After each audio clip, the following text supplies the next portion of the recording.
a fẹ́ yẹ àwọn kankan wò ní òní yìí. We want to examine certain things today. Ogun tó ń bá ayé ènìyàn jà. The war that is troubling man's life. Èrèdí téèyàn ò fi ṣe àṣeyọrí. The reason why man did not succeed in life. Èrèdí téèyàn fi ń ṣiṣẹ́ tí ò mójú The ìtú ẹ̀. reason why man toiled all the day and there was no reward for it. Àwọn kan tá a fẹ́ gbéyẹ̀wò nìyẹn. Those are the things we want to examine A ó sì today. gbàdúrà. And we will pray.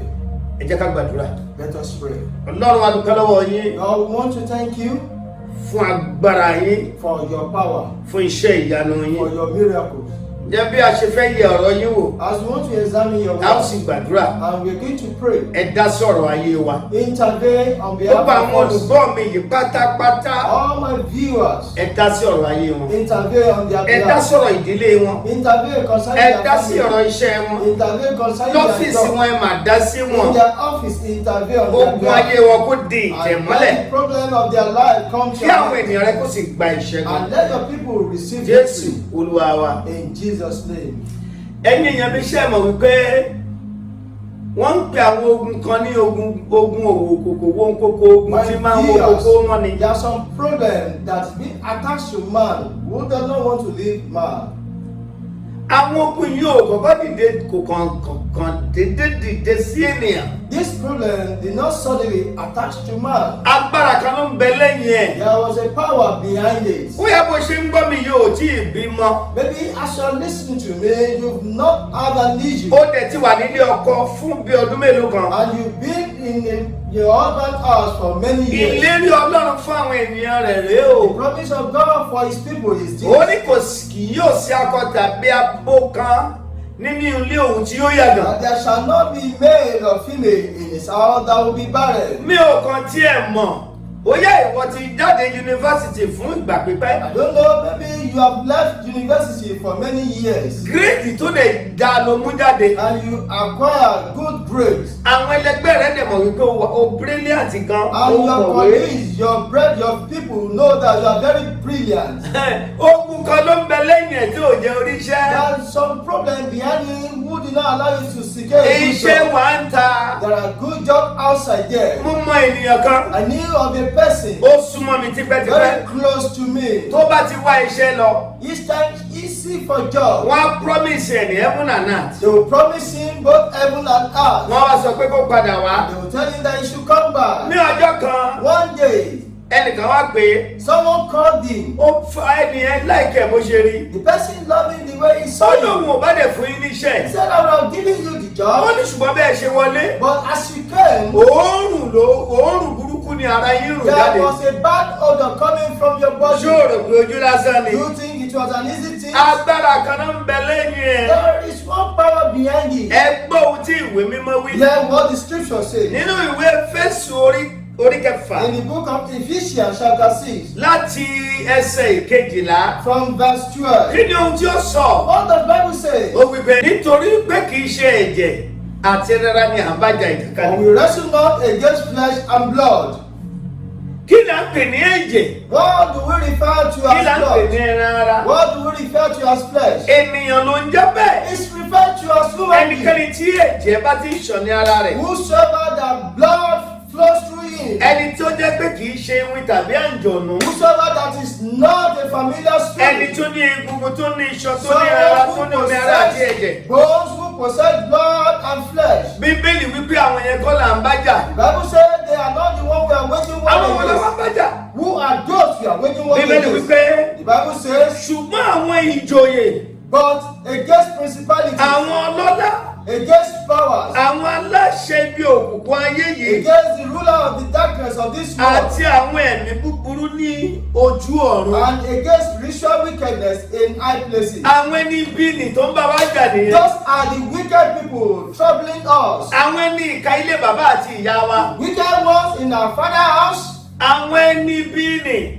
the wicked ones, Àwọn oṣó àti the àjẹ́. witches and the wizards Àwọn ló sọ pé káfò ká nìṣó. that say, just be going, we'll see your Àwọn tó end. ti rí àyànmọ́ wa. Those who are foreseeing our Àwọn tomorrow, ẹni tó ti rí nǹkan tí a fẹ́ dà those láyé. who have seen our tomorrow before us, Àwọn ni. those are the people. Àwọn ni alágbára bí òkùnkùn ti ayé Those yìí. are the people that possess power in the wickedness of this world.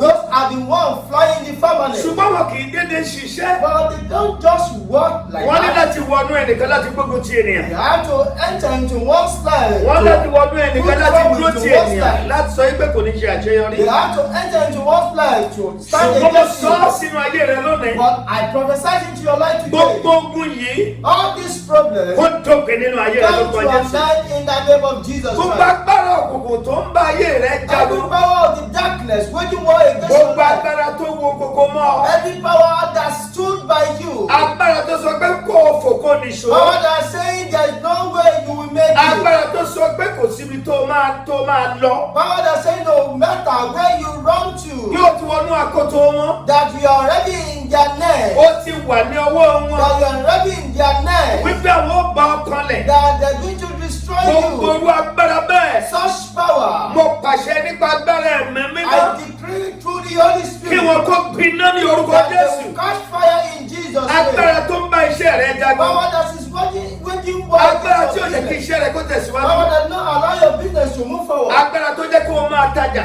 Power that make you to sell. kó o máa rówó. That you are seeing money ṣùgbọ́n ò mọ to ibi tó ń lọ sí. but there was no way to show for you. agbára tó jẹ́ kó o máa tajà. Power that make you to sell. kó o máa jèrè. And you did not see reward for it. agbára yìí lónìí. Such power today. nípa agbára tí ń bẹ nínú ẹ̀jẹ̀ Jésù Through the Kristi. power in the blood of Jesus agbára Christ. tí ń bẹ nínú orúkọ rẹ̀. Through the power in the name of mo Jesus Christ. pàṣẹ. I decree àrá ọ̀run kó sọ́nù wọn ní orúkọ that the Jésù. thunder of heaven should scatter them in Jesus' Lónìí. name. Today, ó yẹ gba òmìnira. receive your freedom. mo ní lónìí. Today, gba ìdáǹdè. receive your deliverance lọ́wọ́ oṣó. from wishes, lọ́wọ́ àjẹ́. from wizard, lọ́wọ́ ọkùnrin ìkáàní. from that wicked mo man. ní kó gba òmìnira. I said, receive your lọ́wọ́ freedom ìyá àjẹ́ nìkan from gbé that àìsàn sí orí àgọ́ ara. wicked wishes that possess your body with sickness. mo ní kó gba òmìnira. I said, receive your freedom lọ́wọ́ oṣó ìdílé bàbá rẹ. from the wicked one from your father's house. tó ní òkò ní ṣe àṣeyọrí. I said, you will not succeed. mo in ní life. kó gba òmìnira I lọ́wọ́ said, wọn. receive your freedom from nítorí them. pé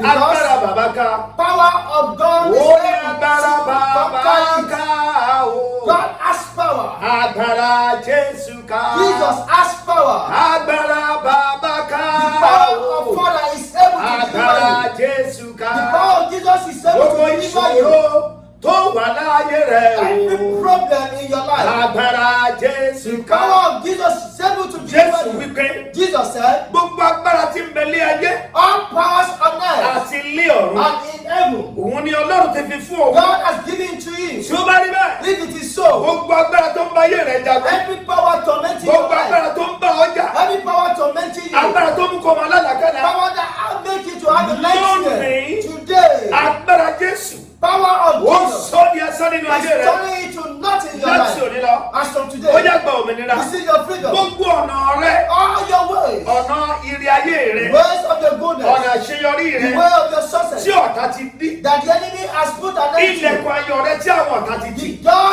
of your breakthrough, Mo the door pàṣẹ that the lórúkọ enemy Jésù. has stopped. In Ọ̀nà the rẹ kó name of ṣí. Jesus, your doors are open. ilẹ̀kùn ayọ̀ rẹ kó ṣí The doors of your door is being opened. láti òní lọ As from today, ìgbà àwọn dópin their power over you come to Lórí an ayé end, rẹ. over your life. àwọn ẹlòmíràn wà There's some people tó jẹ́ wípé that ìdílé wọn ò tòrò rí their family never settled for wọn one. ní àlàáfíà rí They did not nídìílé have wọn peace of mind in their Jésù lives. sì wípé And Jesus said, ó ní àlàáfíà mi ni wọ́n fi fún my yín peace I give unto kì í ṣe you, bí ayé ti ń fi fún not ni as the world giveth. nítorí ìdí For èyí this reason, torí pé Jésù ló ti mú àlàáfíà wá bá because ọ Jesus Christ has brought peace to your kò life. sí ìdààmú There is no tàbí problem ìrèkúrèdò or not wandering túláàsì problem tóun kí ọ̀tá lè fi sínú ẹbí that rẹ the enemy may place in your life. àlàáfíà Jésù wọnú ìdílé rẹ lọ The peace of Jesus has ó entered sì your mú life wàhálà àti ìdààmú kúrò and taken away problem ó wá from fi your life. àlàáfíà síbẹ̀ And I give it you Ó fi peace àyè in sílẹ̀. place.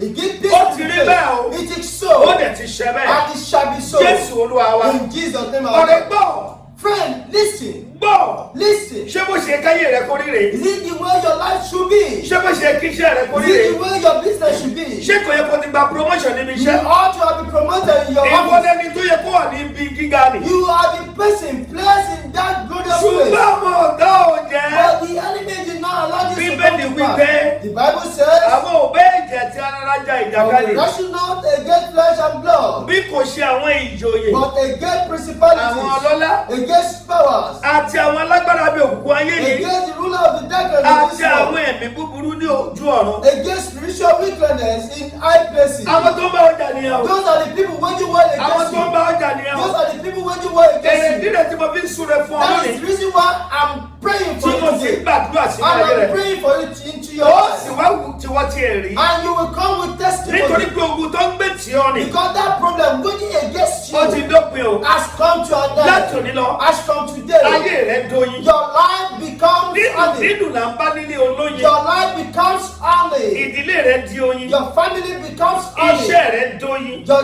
business becomes honey. Ọ́fíìsì rẹ̀ níbi iṣẹ́ di oyin. Your office becomes honey. Kíkan tó ń bẹ nínú kọ́mpìnì rẹ̀. Every bitterness in your company, Oyin wọbẹ̀ lónìí. honey, enter into it. Jésù ni oyin náà. Jesus Christ is the Oh only my one talking God. about. He entered into Ó mú honey. ìkorò kúrò. He taken away Ìkorò bitterness. tí àjẹ́ ti fi sínú ilé iṣẹ́ Bitterness rẹ̀. which is brought to your Ìkorò office. tó ti fi sí ọ́fíìsì rẹ̀. Bitterness the enemy has brought to your offices. Jésù ti ṣe oyin. Jesus, who happened to be Ó wọ honey, ibẹ̀ lọ. enter into Ó mú it ìkorò kúrò. and taken away Ó bitterness sì sọ ayé rẹ̀ di oyin. and make your life to Àwọn be èèyàn gbà honey. tiẹ̀ tẹ́lẹ̀. People who did not accept you before, Ẹran ìkórìíra dọ́gbìn sínú ayé they rẹ̀. have placed hatred into your life. Lónìí, Today, gbogbo ẹran ìkórìíra. every spirit of Gbogbo hatred, ẹran ara ìkọ̀sílẹ̀ lọ́dọ̀ àwọn èèyàn. every forsaken spirit in your A mú life kúrò nínú ayé rẹ̀. has been taken away from your life. Àwa mú ẹran ìfẹ́. You now replace it with the flesh Sínú of ayé God rẹ. into your life. Nítorí pé a ti kọ́ nípa ti Because ayé it is gbígbé. written concerning the word Ọlọ́run that fẹ́ràn ayé tó bẹ́ẹ̀ gẹ́. God loved the world so much. Ìfẹ́ ni Ọlọ́run fi fún ayé. God giveth not to the Kì í world, ṣe ìkórìíra. not hatred. Ìfẹ́ Ọlọ́run The will of tí ò God mú kí gbogbo àwọn ènìyàn. that made the whole world. Ìfẹ́ Ọlọ́run, The will of God. the love of God, Ìfẹ́ Ọlọ́run tí ò mú kí gbogbo ènìyàn that will make the whole kí world ó gba tirẹ̀. to accept you. Ó yá gbà sínú ayé rẹ̀. Receive it. Láti òní lọ, As from today, ìkórìíra dópin. hatred has come to Gbogbo an end. ayé dópin. Problem of the world come to Gbogbo an end. ipá àti agbára àwọn ìjòyè dópin. Power of the rulers come to an end. Gbogbo agbára àwọn ẹ̀mí òkùnkùn dópin. Power of the wicked ones come Ẹ̀mí to búburú an tí end. fò ní òfurufú. Power of the evil Agbára wọn ones dópin nínú ayé rẹ̀. flying in family come to an end in Gbogbo your life. agbára àwọn ọlọ́lá ilé òkú ayé Power yìí of the ruler of the darkness of wọ́n the dópin nínú evil ones ayé rẹ̀. come to an end in your life. Yóò dára fún ọ. It shall be well with you. Yóò rí bí a ṣe sọ It gangan. shall be so. Àṣẹ ọ̀run ti gùn ó. It shall be back with the power of Orúkọ God. Jésù Olúwa ti ṣe. The name of the Lord has done Jésù this. Olúwa wa. In Jesus' name our Lord.